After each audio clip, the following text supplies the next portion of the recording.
Hey there everyone, this is Samuel Johnson and welcome back to the Spider-Verse Retrospectives, and today we're going to be continuing our discussion on the End of the Spider-Verse storyline as we take a look at Spider-Man Volume 4, Number 4. So, last time on End of the Spider-Verse.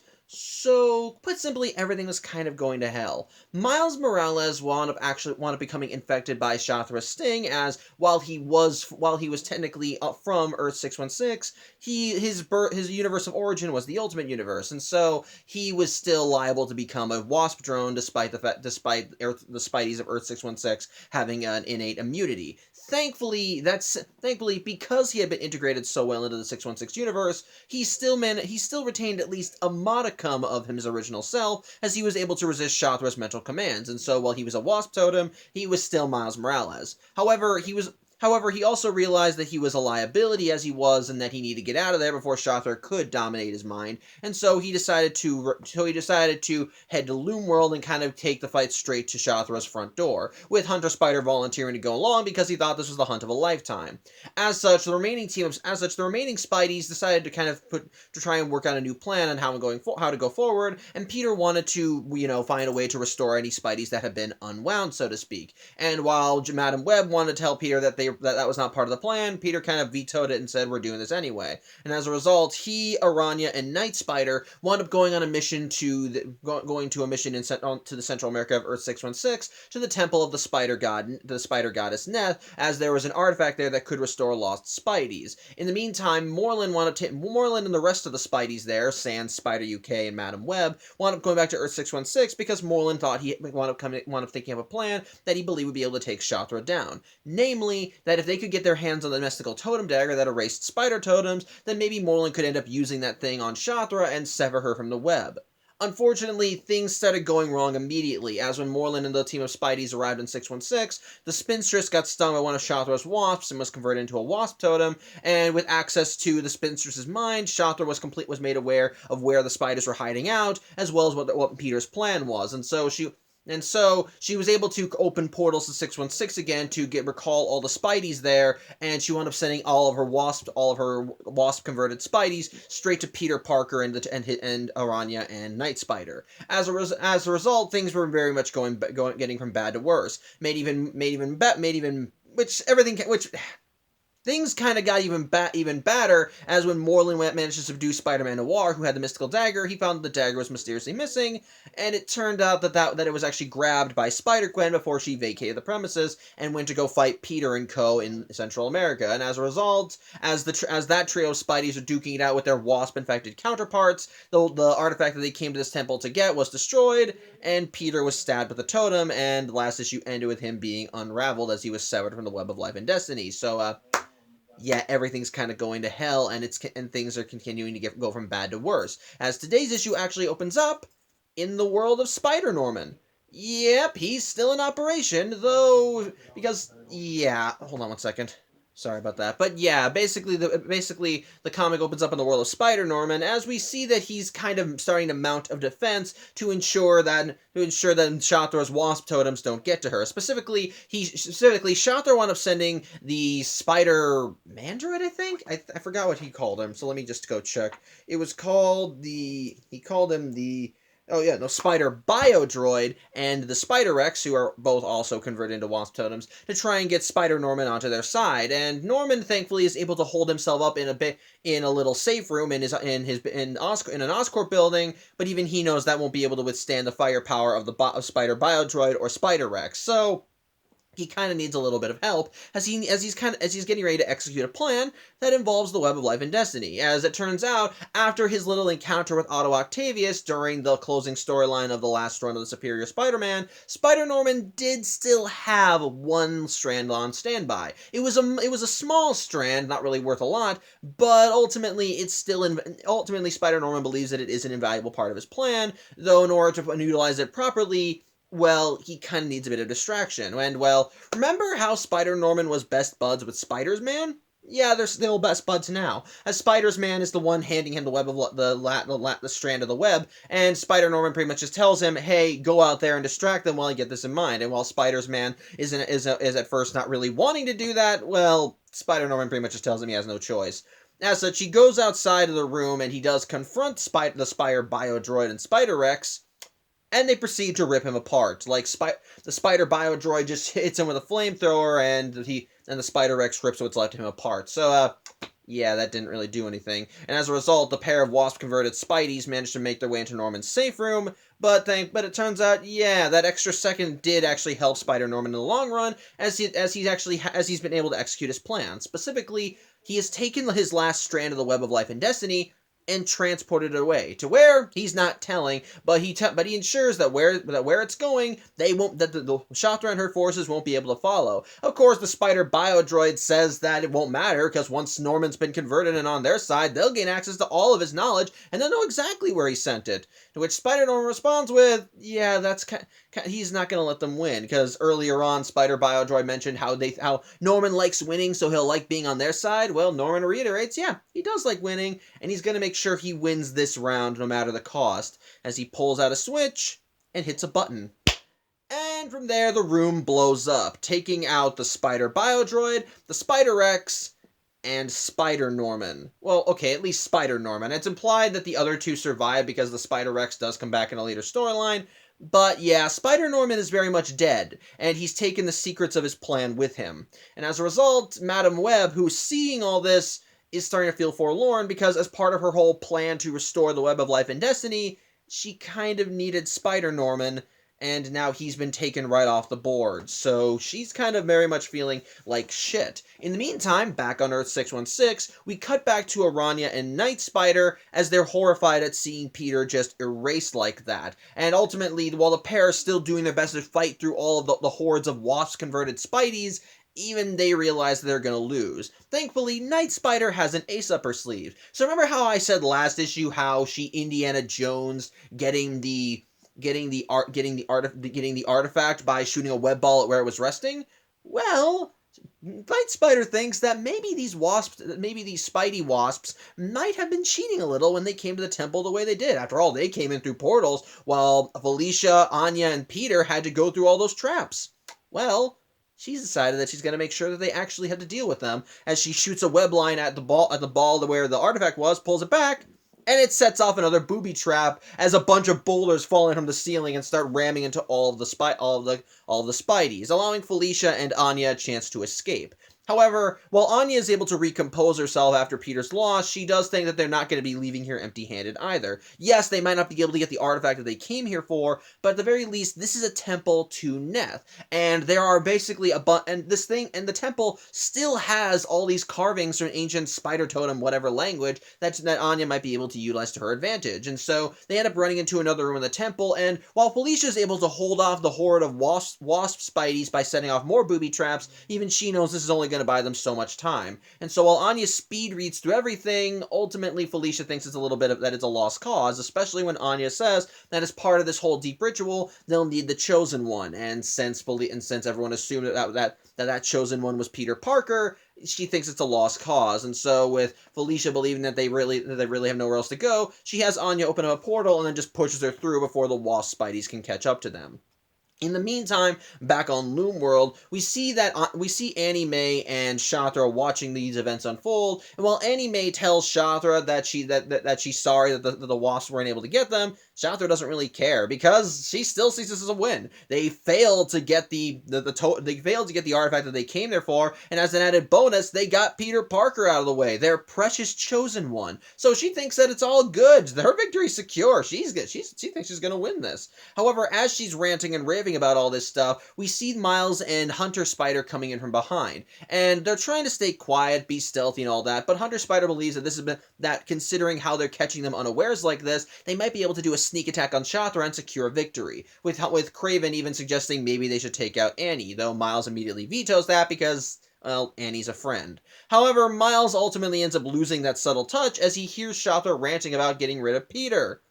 Something that kind of ticks off Miles something fierce, and in just pure blind rage, he jumps out from his hiding spot and lunges at Shathra, hitting her with the mother of all venom blasts. Unfortunately, as this happens, Hunter Spider ends up retreating because he quickly realizes that this compromises their position, and he doesn't believe it'll be useful if both of them are caught, so he runs away. As such, after Miles is done shocking Shathra, he falls to the ground and thinks and says that he did that for you, he did that for Peter, and he hopes that honored him in some way. Only for Shathra to stand over Miles, not even the worse for wear, even mocking him that his efforts were ended in failure. As such, she ends up throwing Miles to the wall and wants to know why exactly he's not in her thrall yet. After all, he's clearly a wasp totem. He's one of her drones now. So why is he still fighting her? There must be a reason for it. Miles essentially just answers that by quipping and saying, "I can see this bothers you." As such, Shathra decides that Shathra decides that rather than kill Miles, she's gonna lock him up because she wants to know exactly what's keeping him from being under her control. And so she ends up having a couple more of her spider drones, in this case Mayday, Parker, and Spider-Man 2099, bring Miles down to her dungeons, where it turns out Miles isn't alone, as locked in the dungeons are other spider totems that Shathra was not able to convert. And those spider totems are Peter Parked Car, the spectacular Spider-Mobile, Mary Jane Watson, aka Spinneret from the Renew Your Vows universe, Silly Spider, that gag-a-day cartoon spider that broke out of his comic strip in the Last Edge of Spider-Verse miniseries, an 8-bit video game Spider-Man, and the MC2 Peter Parker. Yeah, remember how at the end of Spider-Geddon it was shown that he was brought back to life, especially when Annie said that there will always be an other in the universe? Well, yeah, he is beneficial. He is back. He's back to life. And as we can see, he is playing host for the other, as while he is locked up with the rest of the Spideys, he's a big giant spider monster. Though he's able to retain his original mind, and it does kind of lead to a bit of tragedy, for as Mayday and Miguel are locking Miles up, he tries pleading with Mayday and says, "Mayday, come on, it's me, you know it's me," and she just kind of brushes him off. That's gotta hurt. But either way, yeah, this is just where, but like I said, these are all the Spideys that Shathra, for one reason or another, can't convert. I'm guessing that MC2 Peter has an innate immunity because he's playing host to the other. Peter Parked Car is a car, she can't convert him. Spinneret is not even really a spider totem. She got all of her powers come from her suit and are siphoned from her husband. Silly Spider is just a cartoon gag-a-day Spidey, and 8-bit Spidey is a video game character. Again, all of them in one way or another have some form of innate immunity because of their various statuses as unique spider totems. So as a result, while Shathra is able to keep them contained, they all still have their free minds, though sadly all of them are kind of in the same boat as Miles. They're free, but with all of them locked up here, they can't do anything to oppose Shathra. And in the meantime, back with Moreland and co., they start immediately trying to interrogate Spinstress as to where the hell the dagger is, and she just kind of starts mocking them and saying that everything's going to end in failure, that Shathra knows everything they're going to do, and that they're pretty much just doomed. And of course, she says that Shathra's going to come by soon and open up portals so they can gobble them all up and all that crap, and to try and ultimately, as she's doing this, she decides, well, she might as well wet her whistle herself, as, remember her little pet spider, Webster? Yeah, she decides to eat him. Thankfully, Webster is spared this fate as the web weaver ends up shooting out a web line and pulling him away, and so Spinster decides to just kind of pour more salt on the wound, so to speak, as she starts singing about how it doesn't matter, they've lost their chosen one, and how Peter Parker's no more. Which, like Miles before her, Cindy does not take that news well, as she reacts angrily and decks Spinstress in the face, knocking her out. Which everyone's a little shocked by, but Cindy states that ultimately that this was essentially. Sorry, I'm blanking on words. Essentially, this was strategic, as after all, Shathra is connected to all of her drones and can see through their eyes. So by knocking Spinsters out, they've essentially blinded Shathra in this portion at least. Though Moreland suggests that he end the threat permanently as he attempts to try and siphon Spinstress' life force, something that Cindy is immediately against because, again, they don't kill their friends. Though Moreland almost threatens Cindy to kill her instead, though Webweaver is able to thankfully break it up. However, before things can get even more violent, more portals open, though thankfully these are not Shathra's portals, as from one portal comes Aranya and Felicia Hardy, aka the Night Spider, and from another portal comes Madam Web and Spider UK, who are here straight off of who are straight here after getting their trump card. So remember how last issue Spidey UK mentioned how there was one thing that the Spider Army still had and they had yet to reveal to everyone, and Madam Web kind of shushed Spidey UK from saying what it was? Well, considering the circumstances, they think that this is one of those in case of emergency break glass type of deals. As after all, with Peter Parker now erased, they kind of need all the help they can get. Madam Web especially stating that Peter Parker was an essential component in their plan, as it was apparently Peter who was destined to take Shathra down. But with him off the board and most other Peter Parkers in the multiverse either dead, converted, or erased, they essentially are out of options. So they decided to call in the aid of their... that's when they decided to bring out this last asset. And, well, this last asset? So remember how I said how Earth 616 Beta was essentially the Marvel Universe in its early days, back when it was still being founded?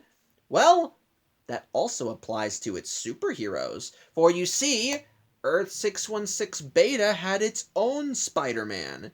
And it's that Spider-Man that Zarina and Julia Carpenter have gone and recruited. And so as the pair of ladies step through, behind them comes the Spider-Man of Earth 616 Beta. Peter Palmer, the spectacular Spider-Man. And yes, it's all one word, because in the early days, Spider-Man didn't have the hyphen in there. And yes, you heard me right, I said Peter Palmer. Yeah, well, Peter Parker is the name synonymous with the original Spider-Man. There was one time when he was accidentally called Peter Palmer by Stan Lee. It was, I think, a backup story in issue 1 wherein Spidey first fought the Chameleon. But yeah, through the entirety of that issue, Stan Lee wrote Peter's last name as Palmer rather than Parker. So yeah, that's what this Spidey's real name is, Peter Palmer. And to make it better, this Spidey is just essentially Spider-Man very much from his early days. He's more concerned about money. He speaks in early quotes, and even as he's brought into this job, he says, "Yeah, I hope you guys know that I'm kind of a very valuable asset here. I was a TV star, right? No, so I'm very valuable." And pretty much just even everyone's like, "Oh God, this is our ace in the hole." Even Moreland, while loath to admit it, states that he kind of preferred having the original Spider-Man. So, yeah, at the very least, yeah, they got a new recruit, but they don't understand. They don't think that this guy will be much help. In the meantime, though, we cut to another part of Earth 616. Specifically, the Oscorp of this world. So remember how back in issue 1, Norman one of Oscorp's trucks was hijacked, and Peter had to help, and Peter ultimately had to stop the hijacking in the first place? Well, it turns out that when Spider-Man got pulled away because of the whole end of the Spider-Verse thing, the rest of Norman's equipment got hauled away by the cops. Thankfully, with the help of some legal mumbo-jumbo, Norman was able to get all of his stuff back, and he's now had it brought back to his lab, and he's presented to his scientists, who he's ordering to just kind of go through it all and make sure it still functions. And of course, one scientist we see is working on what looks like a transporter, similar to the one that Spider-Norman was working on. As such, he's getting the thing set up, and he asks one guy to get a base set up on standby, and they're going to perform a test by sending something across the room. However, as this scientist turns on the transporter, it lights up. And when the scientist sees what's there, he sees the canister that Spider-Norman sent out, the one containing the last strand of the web of life and destiny. And as the scientist picks it up, he's wondering what the heck this is and where it came from. And the last panel of the comic reveals who this scientist is. It is, in fact, Peter Parker, who, bereft of Spider-Man, is now a scientist working at Oscorp and walking with a limp as we see him using a crutch to kind of support his weight. So, yeah, that's where the story ends. So, thoughts on this issue? Again, it keeps the momentum. This issue kind of keeps the momentum going from the last issue, and the beginning very much helps cement just how screwed everything kind of is at this point. Because yeah, the story begins with everything still kind of going to hell. And it all really begins with the opening scenes or opening shots with Spider-Norman and Spider-Man, as we see that these two Spideys are also still active in the multiverse, though the only reason they're still alive is because Spider-Norman has prepared for this eventuality and ultimately planned around it, which I'll give credit where it's due. I kind of like seeing Spider-Norman kind of actually working to the benefit of the Spideys in the multiverse. Though to be fair, odds are the only reason he's doing it is because of his own survival, since Shathra is literally hunting every single Spidey across the multiverse. Though I'll give him some brownie points because he sacrificed his life just to ensure that Shathra wouldn't get a win. So, again, I'll give him some brownie points for that. Still don't like him. He's still an asshole in every sense of the word, as I have to remind you that he killed Peter Parker when Peter was snooping into his affairs with a damaged cosmic cube, attacked his son when his son tried to oppose him, and then destroyed the original Web of Life and Destiny to try to sequester the inheritors on Earth 616, on top of that, that's not even recounting how he went on a personal campaign revenge against Otto because Otto told him off. So, yeah, he's still an asshole, but I'll at least give him credit. His actions here are somewhat heroic. Even if it's just because because he wants to stick it to Shathra a bit. But ultimately, his loss, his death when trying to send out the last strand of the web is definitely one of those moments that really does hit hard because it's still depriving the Spider Army of another potential asset. Made even worse by the fact when Madam Web talks about how Spider-Norman was supposed to be an integral part of her plan to restore the Spider-Verse, but now he's just been completely removed from the board. He hasn't been erased, he hasn't been converted, he's just gone. He's dead. There is no bringing him back from that. So it's still kind of fairly grim in that regard. Made even worse by the fact that when we cut to Miles and Hunter Spider as they're seeing Shathra in her base, immediately things are still going to hell as we see as Miles learns that Peter's now been erased from the Web of Life and Destiny, and then as a result blows his cover by attacking Shathra. As doing this essentially got rid of any potential advantage that he and Hunter Spider did, but also eliminated his backup as Hunter Spider kind of abandoned him to deal with his fate, which is pragmatic, I'll openly admit, because, well, it's Shathra. She's a wasp goddess, and her power far outclasses that of any Spidey in the multiverse, so it's probably not a good idea to confront her in a direct fight, so it makes sense why he would run away and let Miles stew. With Miles only being spared from Shathra's wrath because she's asking questions about why he's still retaining his original personality, despite the fact that he's clearly a wasp totem now. So I'll give you that.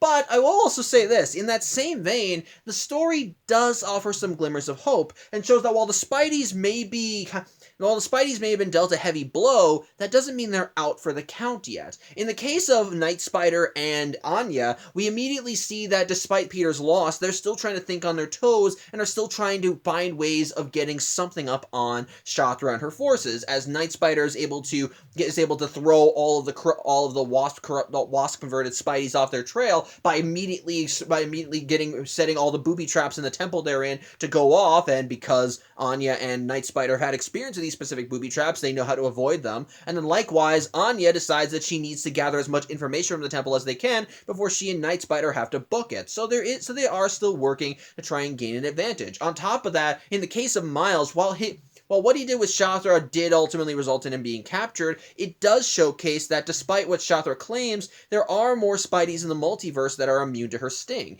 And what I like is that while these other Spideys are captured, it lets us know that there are more Spideys that can still offer aid. We got Spinneret, we got the Spider-Mobile, we've got the 8-bit Spidey, we got Silly Spider. It's that at least this showcases that there are still more Spideys that can offer aid, even if they've also been captured by Shathra. So there is still some little glimmers there. Now, helped by the fact that when we cut back to Earth 616 and we see the Spideys having to try and recuperate from Spinstress being converted, we're given another advantage as Madam Web and Spidey UK arrive from Earth 616 Beta and reveal that they've recruited the Spider-Man of Earth 616 Beta, the Peter Palmer. So at the very least, it still offers some bit of hope, as we know, they've been dealt a heavy loss, but the Spideys are still the remaining Spideys are still doing whatever they can to help. But the final little bit that we need, the final bit that helps showcase that we are not completely down for the count, is the reveal of Peter Parker alive and well at the end of the comic. Now, mind you, he's not Spider-Man. He is not a superhero anymore. After all, how the knife works is that he was severed from the Web of Life and Destiny. But you have to remember, how the knife works is that it doesn't kill a Spidey. It doesn't, erase them from existence. it literally just severs their connection to the web, makes it so that they never were a part of it. After all, how the spider totems work is that regardless of the origins of their superpowers, whether they're scientific in nature or mystical, all of them are connected to the web. And how the knife works is that it makes it so that if you're stabbed by it, it's like it's like that connection was never formed in the first place. Meaning that from Peter's perspective, he just was never bitten by the radioactive spider. And so the Peter we're seeing here is a version of him that never went on to become a superhero. And that that makes you curious about his life, but it still gives us hope, because even if he's not a Spider-Man anymore, the fact that he's still alive and the fact that he was the recipient of the final strand of the Web of Life and Destiny from Spider-Norman gives us hope, because by receiving that strand, it shows he's still in the fight and he's somewhere where Shathra won't even notice him because he's not a spider totem. She's not going to care about a random scientist working at Oscorp. She's only going to care about the people who can shoot webs out of their wrists. And right now, that ain't Peter. So that still gives the Spider Army an advantage, and it helps showcase that things may be grim, but there is still hope out there, and the good guys can still win this if they just keep putting their best foot forward. So again, overall, definitely still an interesting issue, and I am enjoying it. And I'm still enjoying it so far, and it definitely keeps the action going. So yeah, I think that's really all I have to say. Again, good issue, keeps everything going at a fine pace, and keeps everything going at a fine pace, overall enjoyable. So yeah, I think that's all I have to say.